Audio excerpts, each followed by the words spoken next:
ओम शांति।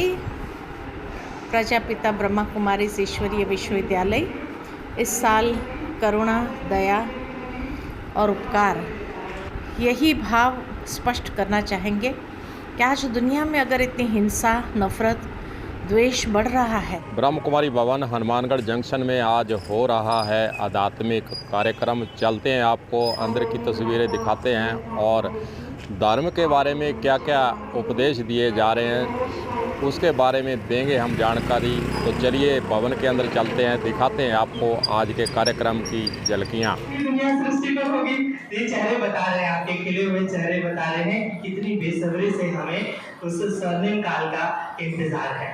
और ब्रह्मा कुमारी ने इस वर्ष को काइंडनेस एंड कंपैशन का वर्ष सेलिब्रेट करने का लक्ष्य रखा है।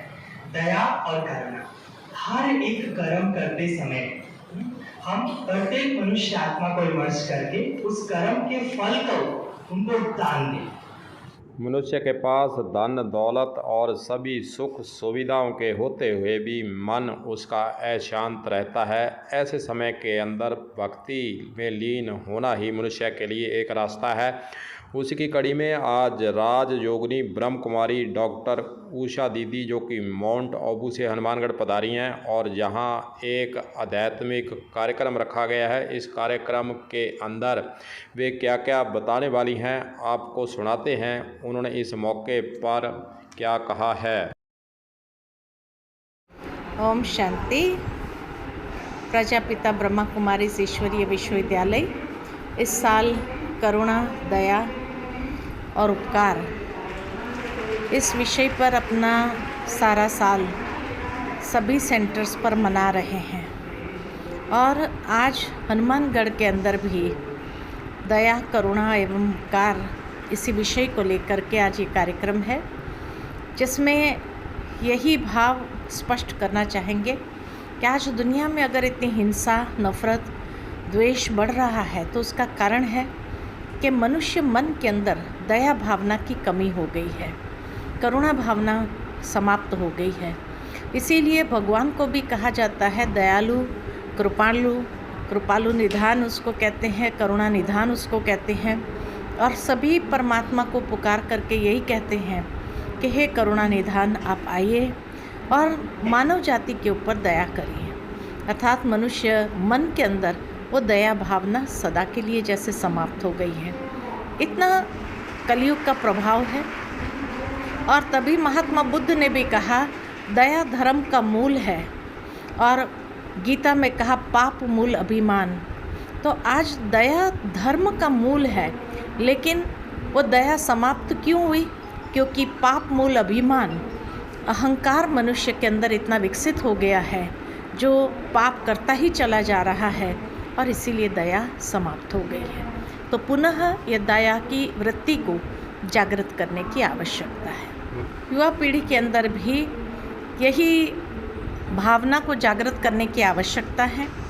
जिस तरह महात्मा बुद्ध को भी युवा अवस्था में ही इस भावना की जागृति हुई तो कैसे जीवन में परिवर्तन आया, इसी तरह हर एक महापुरुष जो इस संसार में आए, उन्होंने जब तक अपने अंदर वो दया भावना को जागृत नहीं किया, तब तक वो समाज में ऊपर उठ नहीं सके, संसार से ऊपर अपने आप को ऊपर ऊंचा उठा नहीं सके।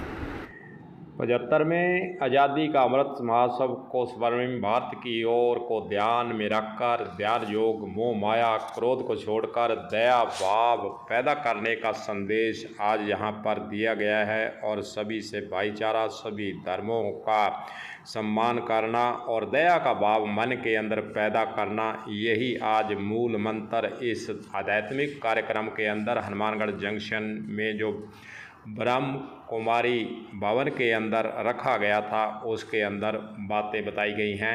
आइए आपको एक ऐसे सज्जन से भी मिलाते हैं जो कि सरकारी सेवा में भी है, समय निकालकर धार्मिक संदेश भी दे रहे हैं। सुनिए।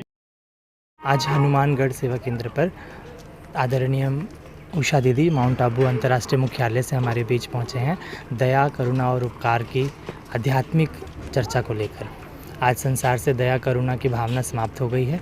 वापस कैसे ये भावना सभी के मन के अंदर डाली जाए और कैसे एक संसार जो है परोपकारी बन जाए और सारा विश्व जो है सतयुगी स्वर्णिम संसार की तरह आ जाए। तो इस आज़ादी के अमृत महोत्सव के कार्यक्रम में आदरणीय उषा दीदी जी हमारे बीच शिरकत कर चुके हैं और वो पूरे हनुमानगढ़ निवासियों को लाभ प्राप्त कराने के लिए आध्यात्मिक क्लास और योग साधना का कार्यक्रम रखेंगे। हाँ, इसी प्रकार कार्यक्रम हर ज़िले में होते रहते हैं और अभी आदरणीय मोदी जी ने जो संकल्प लिया है कि स्वर्णिम भारत बनाने का, तो उसी के तहत ब्रह्मा कुमारीज़ और भारत सरकार दोनों मिल कर के ये प्रयास कर रहे हैं, जिससे बहुत ही जल्दी ये भारत जो है वो स्वर्णिम भारत बन जाएगा। मेरा नाम शिव भाई है और मैं 12 वर्षों से राजयोग का अभ्यास कर रहा हूँ और स्कूल में मैं सरकारी स्कूल में टीचर का कार्य भी करता हूँ और ब्रह्मा कुमारीज़ की सेवा में भी सारा जीवन मैंने समर्पित कर रखा है। हम तो यही कहेंगे कि सभी धर्मों का हमें सम्मान करना चाहिए और समय निकाल कर ऐसे धार्मिक कार्यक्रम में भी हमें भाग लेना चाहिए, ताकि हम सारा दिन जो पैसा कमाने और इधर से उधर भागने और जीवन शैली के अंदर जो परिवर्तन लगातार हो रहे हैं उससे छुटकारा और मन के अंदर शांति पैदा करने के लिए ऐसे योजनाओं के अंदर अगर हम जाएंगे तो कम से कम हमें कुछ क्षणों के लिए भगवान से जुड़ने का मौका भी मिलेगा और मन को एक तरह से शांति भी प्रदान हो सकेगी। कलम न्यूज़ के लिए गुरुदेव सिंह सैनी की हनुमानगढ़ से खास रिपोर्ट।